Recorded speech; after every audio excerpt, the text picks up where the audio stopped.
Hello, ladies and gentlemen.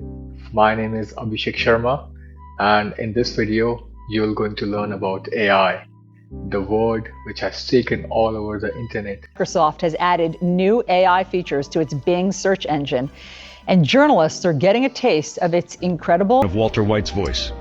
This is an AI using artificial intelligence. Especially since the release of ChatGPT last year. I hope you have been using it, right? So I've divided this video in 5 parts. The first part is what is AI, second part is what are the types of AIs, third part is what we have achieved as a society till now, the fourth is the future of AI, and the fifth, I'm going to summarize it with my own opinions. So let's start the show. Artificial intelligence. Intelligence is the ability to learn, to read, to speak, and to perform different activities. These are the activities which not only just human brains shows, but these are the activities which can be seen in animal kingdom too, from elephant to an ant who learn slowly and slowly to walk. And the part artificial in artificial intelligence, when something is not naturally available or it is created by humans, for example machines, processors, computers, this is called as artificial. So if we combine the power of both artificially generated machines and the intelligence, we have the capacity that the machines are able to perform certain tasks which even human cannot do. So like a baby is born and he learns to adapt slowly and slowly, and he's fed it with data, he is instructed from his parents, from his family to do certain things. He fails certain amount of times in order to learn to walk, to talk, and this is a feedback loop where he learns how to talk, he fails multiple times, and in the same way, a machine learns by feeding multiple types of data in different forms, text, videos, also sounds, and this make the machine to learn certain amount of things. Of course, like a baby, it make mistake when it is tested, but then again it will going to be fed with data, and this is a continuous process of evolving. And once a certain level of intelligence is achieved, it can be categorized into three categories. So the first category is mechanical AI. Mechanical AI is also called as weak AI. It is the ability of a machine to do standardization, or it is the ability of a machine to do standard tasks. So it does it so well that it can replace the manual human task by automation, and that's why it's called mechanical AI. It's called weak AI, or it comes under weak AI because a certain amount of data is fed in order to make this AI work. So, for example, you already have been using it like face recognition in iPhone, and what it does is it captures some certain amount of data, like your face when you first present your face in front of the camera to recognize it. You turn it like this, it captures certain amount of image of your face, and then it remembers it, and when you next time when you opens it with your face, it remembers your face, and that's how it works. That's why leveled up thinking AI has been evolved from mechanical AI, and thinking AI is somewhere between weak AI and strong AI. And what it does, as the name suggests, it thinks. It has the capacity to think. It's fed with a lot of data, different types of data, like text, photos, videos all together, and it combines all the information and produce better or more functionality then the mechanical AI. And there are some good examples of it, like IBM Watson.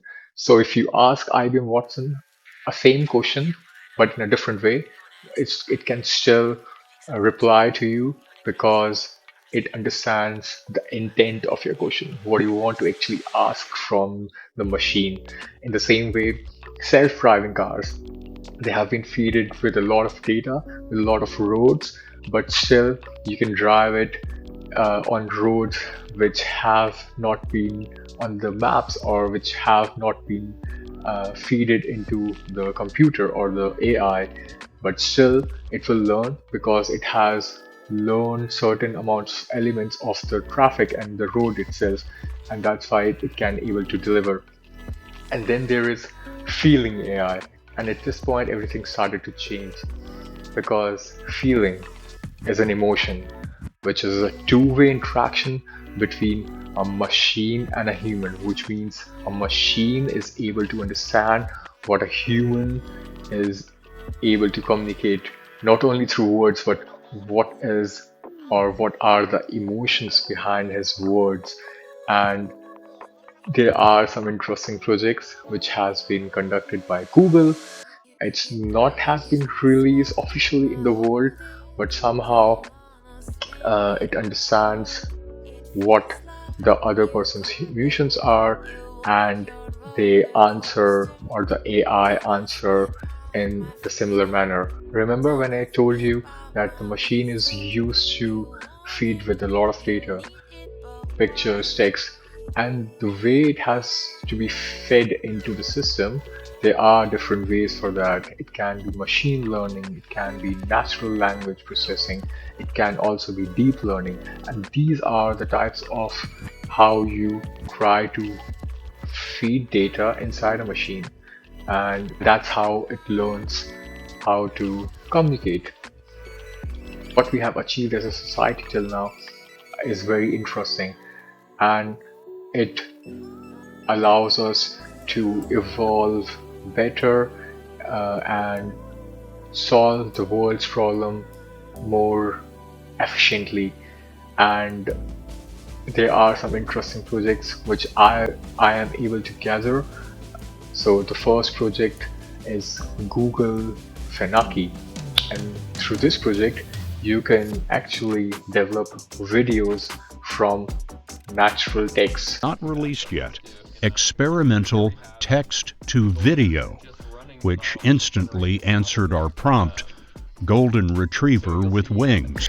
Then there is a project called Dale 2, which does roughly the same thing, but it converts your text or natural language text to beautiful images or beautiful illustrations, which has not been in the world, but it still creates an artificial thing. And in my opinion, this best project uh, till now what I have seen, which has the capacity to replace a lot of jobs and automate a lot of things. And this project is from Boston Dynamics. You might have heard about this company. They have been doing or involved in mechanical or robotical projects, and they have developed this robot called Atlas.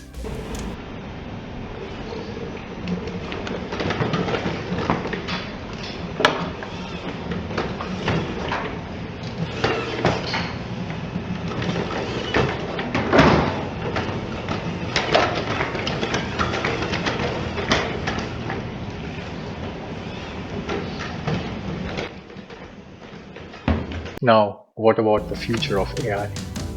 I have been able to also collect some projects which are very interesting, which shows the future of AI. And there is a British company which has developed a humanoid robot which shows also certain kind of gestures on its face when it's asked different questions like emotional gestures. And this robot is called Ameka. And responding, even speaking to you.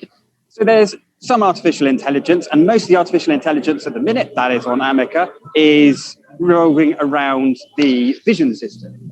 So Amica does actually have a camera in each of its eyes, so it can see what's going on. So it can detect people, it can track their... Imagine this: in the future, your household activities is done by robots like Amica. This robot accompanies you in your alone time. Maybe it gives you the feeling that there is someone for you, and maybe with this we can resolve the problem of depression, especially in Scandinavian countries or Northern Europe. We can definitely have such type of things where we can really remove this problem of depression. And then there is a robot from Tesla, the Tesla bot. And this robot from Tesla is used for the generic purpose. In the next 5 years from the release of this video, a lot of things will going to change for us, from how we work and perform our day-to-day activities, to jobs from doctors to engineers.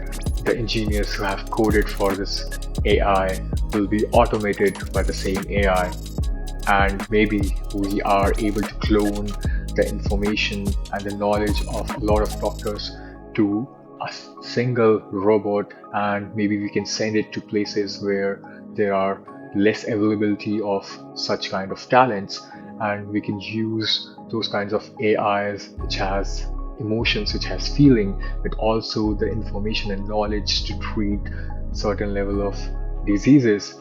Imagine the world, how it will going to change. I think AI is a big revolution for humanity, but everything will going to work well if there is a regulation, because in a society everything works well if things are regulated, from the red lights on the streets to the taxes we pay. I hope you got some valuable information from this video, and if that's the case, give me a like button and maybe subscribe to my channel, and I will post amazing videos for you like this. And write me in the comment section what's the craziest thing you have asked from ChatGPT and what kinds of answers you have got from it. And I will see you in the next video. Take care. Bye.